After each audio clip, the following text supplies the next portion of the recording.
السلام علیکم second year. آج ہم جو ہے اب چیپٹر نمبر 2 اسٹارٹ کریں گے، منی یا زر کے بارے میں یہ چیپٹر. اور اس میں سب سے جو پہلا ٹاپک ہے وہ براہ راست تبادلہ یا بارٹر سسٹم کے بارے میں ہے. سب سے پہلے ہم دیکھیں گے کہ بارٹر سسٹم جو ہے وہ کیا ہے.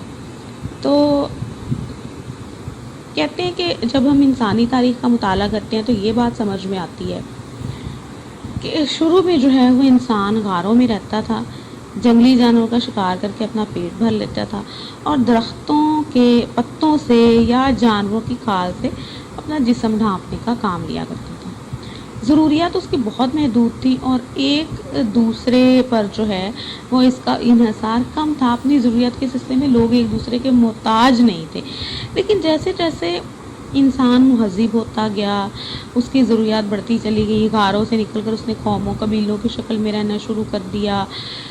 اس کے بعد پھر اس کی جو ضروریات بڑھی تو اسے سونے کے لیے کمرے کی بھی ضرورت تھی، کھانے پینے کے لیے مختلف قسم کی کھانے پینے کی اشیاء کی ضرورت تھی، پہننے کے لیے جو ہے وہ کپڑا بھی چاہیے تھا.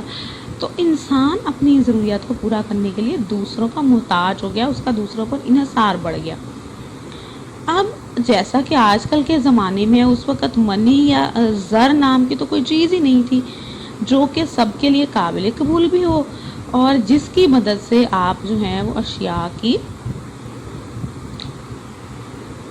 خرید و فروخت کر سکیں، لین دین کر سکیں جیسے کہ آج کل ہوتا ہے. کوئی زر نہیں تھا تو کیا ہوتا تھا، انسان نے براہ راست تبادلے کا نظام شروع کیا. یعنی اشیاء کا اشیاء سے تبادلہ جو تھا اس نظام کے تحت لوگ اپنی ضرورتیں جو سے پوری کرتے تھے. مثلا جو شخص گندم پیدا کرتا وہ اس کے عوض دوسری اشیاء مثلا کپڑا لے لیتا تھا اور اس طرح ایک دوسرے کی ضرورت کو پورا کرتے رہے. یعنی جس شے کی آپ کو ضرورت ہے آپ وہ کسی سے لے لیں اور اس کو اس چیز کی ضرورت ہے جو آپ کے پاس ہے تو وہ اس کو دے دیں. یعنی عدل بدل کر لیں اشیاء کا. اسے ہم بارٹر سسٹم کا نام دیتے ہیں. اب ہے انہوں نے کہا کہ اس نظام میں کچھ مشکلات کا سامنا کرنا پڑا تھا جس کی وجہ سے پھر کسی ایسی چیز کی تلاش جاری رکھی گئی جو سب کے لیے قابل قبول بھی ہو اور جس کی مدد سے اشیاء و خدمات کا لین دین بھی آسانی سے کیا جا سکے. تو تب جو ہے وہ زر وجود میں آیا تھا. تو اب ہم سب سے پہلے بارٹر سسٹم کی مشکلات دیکھیں کہ ایسی کون سی مشکلات تھی جس کا سامنا اس وقت لوگوں کو کرنا پڑا جو کہ اس نظام میں اپنی زندگی گزار رہے تھے. اس وقت زر تو نہیں تھا. سب سے پہلے نمبر 1 ہے کہ ضرورت کی اشیاء کی دو طرفہ عدم مطابقت. یعنی کہ جو مختلف قسم کی ضرورت کی اشیاء تھیں ان کی دو طرفہ عدم مطابقت تھی، ایک دوسرے کی ضروریات کے مطابق نہیں ہوتی تھی. اب انہوں نے مثال دی ہے کہ ایک شخص گندم پیدا کرتا اور اسے کپڑے کی ضرورت ہوتی تو وہ کپڑا تیار کرنے والے کے پاس جاتا، اسے کہتا کہ مجھے گندم لے لو اور اس کے عوض مجھے کپڑا دے دو. اب اگر کپڑے والے کو بھی گندم کی ضرورت ہوتی تب تو وہ گندم لے کر کپڑا دے دیتا، لیکن اگر اسے گندم کی ضرورت ہی نہ ہوتی تو وہ کپڑا دینے سے انکار کر دیتا اور کہتا کہ مجھے تو فلاں چیز کی ضرورت ہے، آپ وہ لا دیں اور کپڑا لے لیں. تو اس طرح گندم والے کو جب تک کوئی ایسا شخص نہ مل جائے جو اس کی گندم لے کر اس کو اس کی مطلوبہ شے دینے پر تیار ہو جائے، اس کے لیے کپڑا حاصل کرنا بہت مشکل ہو جاتا ہے. تو پس اشیاء کی دو طرفہ عدم مطابقت ایک بڑا مسئلہ تھا اس وقت اور اس ٹائم تو اس کا کوئی پھر حل بھی نہیں تھا. نمبر 2 مشترک معیار قدر کا بھگتان. یعنی کامن معیار نہیں تھا. آج کل تو ہمارے پاس جو ہے جو زر ہے جو منی ہے یہ گوڈز اور سروسز کی ویلیو کو معیار کرتی ہے. ہمیں پتہ چلتا ہے کہ کسی چیز کی کتنی ویلیو ہے، کتنی اس کی پرائس ہے، اس کو دیکھ کے ہم اندازہ کر لیتے ہیں بھی اتنی اس کی قیمت ہے، اتنی کی اس کی ویلیو ہے. ٹھیک ہے. اچھا لیکن اس زمانے میں تو کوئی مشترک معیار قدر نہیں تھا، ایسی چیز نہیں تھی جس کو مشترک معیار قدر کے طور پہ استعمال کر کے اشیاء و خدمات کی قدر ماپی جا سکے. تو کیا ہوتا تھا، کہتے ہیں کہ کوئی ایسا پیمانہ نہیں تھا جسے اس بات کا تعین ہوتا کہ آپ جو چیز دے رہے ہیں کیا اس کے بدلے میں اتنی ہی مالیت کی اتنی ہی ویلیو کی چیز آپ کو مل بھی رہی ہے. یعنی آپ جتنی مالیت کی گندم دے رہے ہیں کہ اتنی ہی مالیت کا کپڑا آپ کو مل رہا ہے. یعنی یہ اندازہ ہی نہیں ہوتا تھا کہ آپ جو چیز دے کے اس کے بدلے جو لے رہے ہیں کیا دونوں کی ویلیو سیم ہی. اگر آپ عدل بدل کر رہے ہیں، تبادلہ کر رہے ہیں تو کیا دونوں چیزوں کی ویلیو سیم ہے؟ اب وہ کہتے ہیں ایسا نہیں ہوتا تھا، اکثر اوقات جو ہے ایک شخص اپنی شے کی زیادہ مقدار دوسرے کو دیتا اور اس کے عوض کم مقدار میں شے وصول کرتا اور دونوں میں سے کسی ایک کو نقصان کا سامنا کرنا پڑتا۔ اب زر نے اس مسئلے کو حل کر دیا ہے، اب ہمیں جو ہے وہ اشیاء سے تبادلہ ہی نہیں کرنا پڑتا۔ اب تو یہ ہے کہ ہم پیسے دیتے ہیں اور اس کے بدلے اپنی ضرورت کی شے خرید لیتے ہیں، اور ہمیں پتہ ہوتا ہے کہ جتنی رقم ہم دے رہے ہیں، جو اس کے بدلے ہم چیز لے رہے ہیں، وہ اتنی ہی مالیت کی ہے یا نہیں ہے۔ نمبر 3، ذخیرہ قدر میں دقت۔ اسٹور آف ویلیو کا بھی مسئلہ تھا کہ اس زمانے میں کیا تھا کہ لوگ جو ہیں وہ چیزوں کا ذخیرہ نہیں کر سکتے تھے، گلنے سڑنے والی اشیاء تھی، خراب ہو جاتی تھی جلدی، انہیں استعمال کرنا پڑتا تھا، بہت زیادہ لمبے عرصے کے لیے رکھا نہیں جا سکتا تھا۔ لیکن آج کل کے دور میں جو ہے وہ کہتے ہیں کہ لوگ اپنی دولت کو، اپنے روپے پیسے کو جمع کر کے امیر بن جاتے ہیں۔ اس وقت ان کی دولت، ان کی وہی اشیاء تھی، وہی ان کی دولت تھی جو وہ پیدا کرتے تھے، لیکن وہ اسے ذخیرہ کر کے نہیں رکھ سکتے تھے۔ تو آج کل کے دور میں جو ہے وہ دولت کو ذخیرہ کیا جا سکتا ہے، کس شکل میں؟ منی کی شکل میں، زر کی شکل میں، لیکن اس وقت جو ہے چونکہ زر نہیں تھا، اشیاء تھی، ان کو ذخیرہ کرنا مشکل تھا۔ بعض اشیاء کا تقسیم پذیر نہ ہونا، ایک اور دقت یہ تھی اس نظام میں کہ بعض اشیاء تقسیم پذیر ہی نہیں ہوتی تھی، اس لیے لین دین میں کافی مشکل کا سامنا کرنا پڑتا تھا۔ اگر کسی شخص کے پاس گائے ہوتی تو وہ گائے کو کاٹ کر نہیں دے سکتا تھا، یا وہ پوری گائے دے کر اپنی ضرورت کی چیز لیتا، یا پھر چیز لے ہی نہیں سکتا۔ یعنی گائے کو تقسیم تو نہیں کیا جا سکتا ٹکڑوں میں، ایسے نہیں ہو سکتا کہ وہ کچھ گائے کاٹ کے کسی کو دے اور اس سے اپنی مطلوبہ چیز لے لے اور باقی گائے اپنے پاس رکھ لے، یہ ممکن نہیں ہے۔ یعنی اس طرح کی اشیاء جو تقسیم نہیں ہو سکتی تھی، یا تو پھر ان کو پورا دینا پڑتا تھا، اس کے بدلے ضرورت کی چیز لینی پڑتی تھی، یا پھر یہ ہوتا تھا کہ جو آپ کسی اور چیز کی ضرورت ہے آپ لیں ہی نہ۔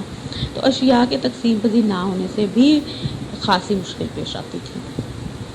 ادھار لین دین میں بہت مشکل تھی، چونکہ بارٹر سسٹم کے تحت ادھار بھی اشیاء کی صورت میں ملتا تھا۔ تو وقت گزرنے کے ساتھ ساتھ جیسے ملک کے حالات تبدیل ہوتے تھے، معاشی حالات تبدیل ہوتے تھے، اشیاء کی جو اہمیت اور قدر ہے اس میں تبدیلی آتی رہتی تھی۔ تو جب ادھار کی واپسی ادائیگی ہونی ہوتی تھی، یعنی وہ شے جو آپ نے ادھار لی، جب اس کو آپ نے واپس کرنا ہوتا تھا تو ناراضگی، جھگڑے اور اختلافات کے خدشات موجود رہتے تھے، کیونکہ انہوں نے بتا دیا کہ چیزوں کی قدر و قیمت جو ہے وہ وقت کے ساتھ ساتھ بدلتی رہتی تھی۔ تو ایک شخص اگر کسی سے گائے ادھار لے کر جاتا تو واپسی کے وقت گائے کا مالک کئی اعتراضات اٹھا دیتا کہ میری گائے کا رنگ بھورا تھا، یہ سفید ہے، یا میری گائے موٹی تھی، یہ دبلی ہے۔ ٹھیک ہے، اب بالکل اسی جیسی گائے جو ہے وہ کہاں سے لائی جائے؟ تو جو ادھار واپسی کے وقت جو گائے دی جاتی تھی وہ مالک کو پسند نہیں آتی تھی، یہ تو میری شے سے مختلف ہے۔ اس طرح سے لوگوں کو ادھار لین دین میں کافی مشکل کا سامنا کرنا پڑتا تھا۔ آج کل تو ادھار جو ہے وہ زر کی صورت میں ہوتا ہے اور واپس بھی زر کی صورت میں کرنا پڑتا ہے، لیکن اس وقت جو ہے وہ اشیاء کی صورت میں ادھار کا لین دین ہوتا تھا اور لڑائی جھگڑے کے خدشات موجود رہتے تھے۔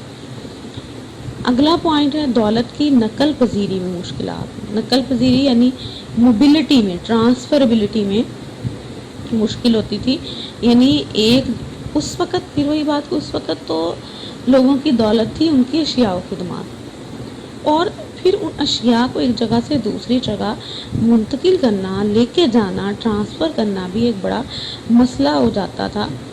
اور چونکہ دولت میں کیا تھا، کہتے تھے اشیاء ہوتی تھی، غلہ ہو گیا جس کو ہم اناج کہہ سکتے ہیں، مال مویشی، مکانات، دکانیں، پھل سبزی، اور انہیں ایک جگہ سے دوسری جگہ جانے میں خاصی دقت بھی ہوتی تھی اور اخراجات بھی بہت پڑتے تھے کہ اس وقت تو نقل و حمل کے ذرائع بھی اتنی ترقی یافتہ نہیں تھے، اشیاء کو اتنی آسانی سے ایک جگہ سے دوسری جگہ نہیں لے جایا جا سکتا تھا۔ جبکہ آج کل جو ہے وہ آپ کی دولت جو ہے، وہ جو آپ کا زر ہے، آپ اسے آسانی سے ایک جگہ سے دوسری جگہ منتقل کر سکتے ہیں اور اس کو منتقل کرنے کے اتنے زیادہ اخراجات بھی برداشت نہیں کرنے پڑتے۔ لیکن بارٹر سسٹم میں اشیاء کی نقل پذیری میں، ان کو منتقل کرنے میں، ایک جگہ سے دوسری جگہ لے جانے میں بہت مشکلات کا سامنا کرنا پڑتا تھا، اور ذرائع نقل و حمل چونکہ اچھے نہیں تھے اور اشیاء بھی اتنی زیادہ جو ہیں وہ ایک جگہ سے دوسری جگہ کیسے لے کے جائی جائیں. اور یہ دیکھیں کہ اگر کسی کے پاس مکان یا دکان ہے اور وہ ایک جگہ کو چھوڑ کے کسی دوسری جگہ جانا چاہ رہا ہے، تو آج کل ہم کیا کرتے ہیں کہ ہم اس مکان کو یا دکان کو سیل کر دیتے ہیں، فروخت کر دیتے ہیں، اور ہمارے پاس جو پیسہ آتا ہے ہم اس سے دوسری جگہ پہ جا کے مکان یا دکان اور خرید لیں گے. لیکن اس ٹائم ایسا نہیں ہو سکتا تھا. مکان یا دکان کو تو اٹھا کے نہیں لے جایا جا سکتا، تو یہ بھی بڑا مسئلہ تھا. خدمات کے معاوضوں کی ادائیگی میں دقت. جی اب یہ بھی ایک مسئلہ تھا کہ لوگ جو ایک دوسرے سے خدمات حاصل کرتے تھے، جب ادائیگی کا وقت آتا تھا، کسی نے آپ کو کوئی خدمت فراہم کی اور اب آپ نے اس کا کوئی معاوضہ ادا کرنا ہے، تو زر تو نہیں تھا، تو اس کی خدمت کے عوض آپ اسے کیا ادائیگی کریں گے؟ مثلاً اگر ایک استانی کسی حجام کے بچوں کو پڑھاتی تو اس کے بدلے میں وہ کیا لیتی؟ حجام کے پاس استانی کو دینے کے لیے منی تو نہیں ہے، تو کیا کہتے ہیں کہ پھر کیا بال کٹائی اس سے وہ کراتی، جس کی ہو سکتا ہے اسے ضرورت بھی نہ ہو. اسی طرح ایک موچی اپنے جوتوں کے بدلے میں ایک وکیل سے کس طرح معاوضہ وصول کر سکتا ہے؟ یعنی اس وقت جو لوگ خدمات فراہم کرتے تھے، ان کو ان کے جو معاوضے ہیں وہ کس صورت میں ادا کیے جائیں، کوئی راستہ نہیں تھا اس کا کہ کیا کیا جائے، کس طرح سے معاوضہ ادا کیا جائے. کیونکہ آج کل تو جو خدمات کے معاوضے ہیں وہ زر کی صورت میں ادا کیے جاتے ہیں، روپے پیسے کی صورت میں ادا کیے جاتے ہیں، اور کوئی مسئلہ نہیں ہوتا. نمبر 8 ہے سرکاری وصولیوں اور ادائیگیوں کے مسائل. زر کی عدم موجودگی میں سرکاری وصولیوں اور ادائیگیوں میں بہت سی مشکلات کا سامنا کرنا پڑتا تھا. یعنی سرکاری ادائیگیاں اور وصولیاں بھی اشیاء کی صورت میں ہی ہوتی تھیں، اور پھر ان چیزوں کا جو ان کا حصول ہے، ان کی نقل و حمل، ان کا ذخیرہ کرنا، ان کی نگرانی کرنا مشکل ہو جاتا تھا. جبکہ دوسری طرف حکومتی فرائض سر انجام دینے والے افراد کو ادائیگیاں بھی اشیاء کی صورت میں کرنی پڑتی تھی. یعنی کہ ادائیگیاں اور وصولیاں ہوتی اشیاء کی صورت میں تھی، اور پھر اس ضمن میں کیا کہتے ہیں کہ دو طرفہ عدم مطابقت ہوتی تھی. پیمائش قدر کے لیے کسی آلے کا موجود نہ ہونا، اور بعض اشیاء کا ناقابل تقسیم پذیر ہونا بہت سی مشکلات پیدا کر دیتا تھا. اور انہی مشکلات سے جان چھڑوانے کے لیے پھر بارٹر سسٹم کا ایک مؤثر اور قابل عمل متبادل ڈھونڈنا ضروری ہو گیا، کہ جو بارٹر سسٹم میں اتنی مشکلات کا لوگوں کو سامنا کرنا پڑا، اور سرکاری ادائیگیاں اور وصولیاں بھی جو ہیں وہ بھی اشیاء کی صورت میں ہوتی ہیں، اور بہت سارے مسئلے پیدا ہو جاتے تھے. تو پھر جو ہے وہ سوچا جانے لگا کہ کوئی ایک اچھا نظام ہو اور اچھا متبادل ہو بارٹر سسٹم کا. تو پھر جو ہے زر کا ارتقاء ہوا تھا. تو اس کو ہم جو ہے ٹاپک کو انشاءاللہ اپنے اگلے لیکچر میں دیکھیں گے. آج کے لیے اتنا ہی کافی ہے.